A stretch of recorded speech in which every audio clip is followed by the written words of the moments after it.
pa yung nararamdaman ko. Meron din konting saya. Tapos, takot ako kasi simula nung nag-viral yung video, hindi ko na rin po nakita yung langit eh. Hindi na po ako nakakalabas. Palagi po akong nagkukulong. Maraming gustong mag-interview sa akin. Sabi ko, kung okay lang sana sa cellphone, okay lang. Tapos kung okay lang sana kayo ang pumunta dito kasi hindi po ako lalabas eh. Kasi nagpa-blatter na po ako, sir, kasi marami pong nagte-text sa akin, nagchat-chat sa akin, tumatawag na papatayin ako, babarilin ako. Tapos nag-reply naman po ako sa kanila. Sabi ko, isang pagkakamali lang. Pero ako, marami po akong nagawa sa kapwa ko po na matulungin po talaga ako. Pero ito lang po na isang pagkakamali is masisira yung buhay ko. Pwede naman po itama. Galing po kasi ako doon sa police station, nagpa-blatter ako, tsaka nag-file po ako ng kaso doon sa unang nag-post sa akin.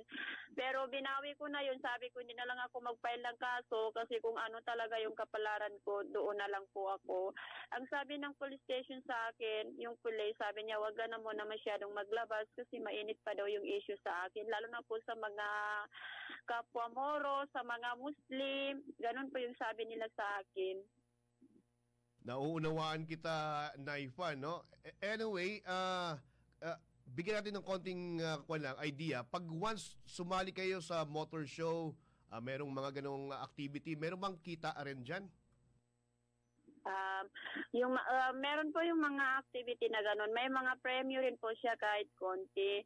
Actually, sir, nagawa ko lang naman po. Isa lang naman po palagi ang sinasabi ko kapag may nag-i-interview po sa akin. Ginawa ko po yun ang gano'n kasi meron po kasi, na-scam po kasi ako. Tapos may member din po ako na another na scam. So, meron po kasi ako isa sa mga member doon na nagpaparipan, tapos sabi niya, pabibigyan niya ako ng September 25, kahit 1,500 lang daw, kahit 1,000, 1,500 daw, okay na daw na mabigyan ko siya. So, sumali ako sa ganun. Aminin ko. Sumali ako sa ganun kasi para maipon ko yon kasi September 25 po nangyari yun sa Lampayan eh. May nakuha na po ako sa Takurong ng 500 kasi binigyan nila ako ng premyo. Maliit na halaga yun, pero para sa akin, isang malaking halaga po yun para maiparipan ko doon sa member ko po. Sumali din po ako doon sa kasi hindi lang po isa ang pinaparipan ko eh. Almost 10 po sila na pinaparipan ko. So, ginawa ko yun kasi para maibigay ko doon sa member ko. Hindi ko naman akalain. Sabi nga ng iba, sabi nila, sa 200 lang na pera na ganun, magsasayaw lang daw ako.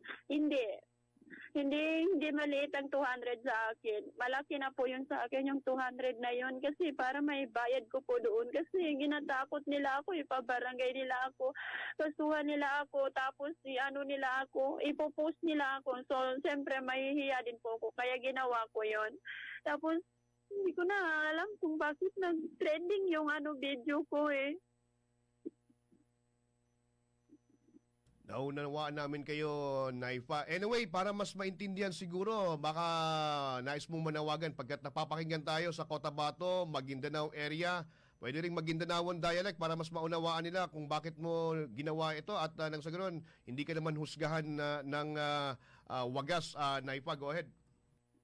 Opo, nananawagan po ako lalo na po sa mga Muslim dyan na nagsishare po kasi nakikita ko po karamihan po sa mga nagpo-post at nagsishare po ng mga video at photos na yon is karamihan po is Muslim at saka Moro po. So please lang po, kayo rin po mismo ang nagpapahiya. Oo, nandun na po ako sa point na nagkamali ako. Pero sana man lang hindi nyo na po dagdagan yon. Pag-delete na lang po lahat ng mga videos na kung gusto nyong panoorin yan, please lang po sa gallery nyo na lang. Huwag nyo na pong i-post kasi kayo naman po ang nagsasabi na marami pong nanonood ng mga minor de edad doon. So bakit nyo pa ipopost kung ipinagbabawal nyo naman po ipapanood ng mga minor de edad? Yung anak ko nga po nung makita po niya yung video na yun, yung lalaki, hindi ko alam po nung naging reaksyon niya. Nagsubong kasi yung nag-aalaga. Tumawag dito, nag-chat. Sabi niya, ang nanay ko, ganyan, nagpapacheck-check sa maraming lalaki.